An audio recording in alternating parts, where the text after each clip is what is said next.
سید ابرار و خیار شہنشاہ دی وقار کائنات کے اولی فصل بہار رہبر اعظم قائد اعظم نیر اعظم سیاحت مقام مالک و السجا حبیب پروردگار جناب احمد مصطفی محمد مصطفیٰ صلی اللہ علیہ وسلم کے دربار عالیشان میں حیات عقیدت و محبت کے ساتھ اپنی غلامی کا ثبوت دیتے ہوئے درود شریف کا نذرانہ پیش فرمانے کی شہادت حاصل کرے. اشہد ان لا ہے عورت کے رنگ بے شمار ہے عورت کے رنگ بے شمار کبھی کلی کبھی پھول کبھی خار کبھی کلی کبھی پھول کبھی خار تیرے آنسوں کے ہیں کتنے روپ تیرے آنسوں کے ہیں کتنے روپ کبھی شبنم کبھی تحفہ کبھی ابشار تیرے آنسوں کے ہیں کتنے روپ کبھی شبنم کبھی تحفہ کبھی ابشار. آپ تاریخ کا مطالعہ کیجیے تو معلوم ہوگا کہ اسلام سے پہلے عورتوں کی حالت ناقابل شمیر تھی.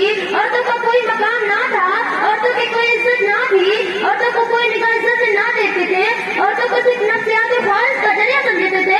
لفظ عورت ایک گالی بن چکا تھا, جہاں تک یہاں تک پھیل چکی تھی کہ بیوہ عورت کو منحوس سمجھتے تھے, بیوہ عورت کے ساتھ سے لوگ دور رہتے تھے, بیوہ عورت کو نگاہ حفاظت سے دیکھتے تھے. لوگوں کی زندگی یہاں تک پہنچ چکی تھی کہ اپنی لڑکی کو پیدا ہوتی ہی دفن کر دیتے تھے. کسی لڑکی کا باپ یا بھائی بننا سب سے بڑی گالی تھی. عورتوں کو ہر حیث نفاق کے اپنے سے دور رکھتے تھے, یہاں تک کہ ان کے کھانے پینے کا برتن بھی الگ کر دیتے تھے. عورتوں کو جانور جیسا سلوک کیا جاتا تھا.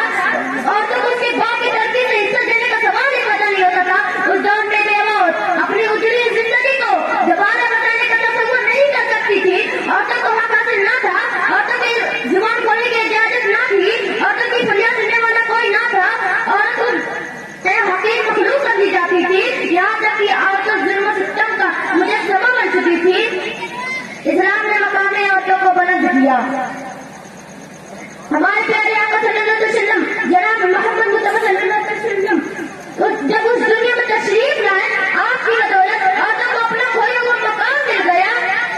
سرکار مدینہ صلی اللہ علیہ وسلم نے عورتوں کے ساتھ حسن سلوک کا حکم دیا اور لوگوں کو بتا دیا کہ لڑکیاں اس لیے پیدا نہیں کی جاتی کہ تم ان کو زندہ دربار کر دو, بلکہ اس لیے پیدا کی جاتی کہ وہ تمہاری ماں بن سکے, وہ تمہاری بہن بن سکے, وہ تمہاری بیٹی بن سکے. لوگوں کو بتا دیا کہ بیوہ عورت کو معاشرے میں جینے کا پورا حق ہے. ہمارے پیارے آقا صلی اللہ علیہ وسلم نے لوگوں کو صرف بتایا نہیں, بلکہ 25 سال کی عمر میں ایک 40 سال بیوہ میں شادی کر کے بیوہ عورت کے مقام کو باب عروج میں پہنچا گیا. سبحان اللہ. نعرہ تکبیر, نعرہ رسالت, جشن عید میلاد النبی, علماء کرام, نعرہ تکبیر, نعرہ رسالت.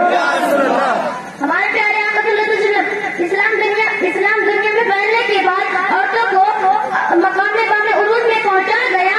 عورتوں کو اب لوگ عزت کی نگاہ سے دیکھنے لگے. وہ انسان جو اپنی لڑکی کو زندہ دربار کر دیا کرتے تھے, آج ان کو آنکھوں پر بیٹھانے لگے. معاشرے میں عورتوں کو اپنے حقوق مل گئے, بیوہ عورت کو جینے کا بھی کنارہ مل گیا. انسانی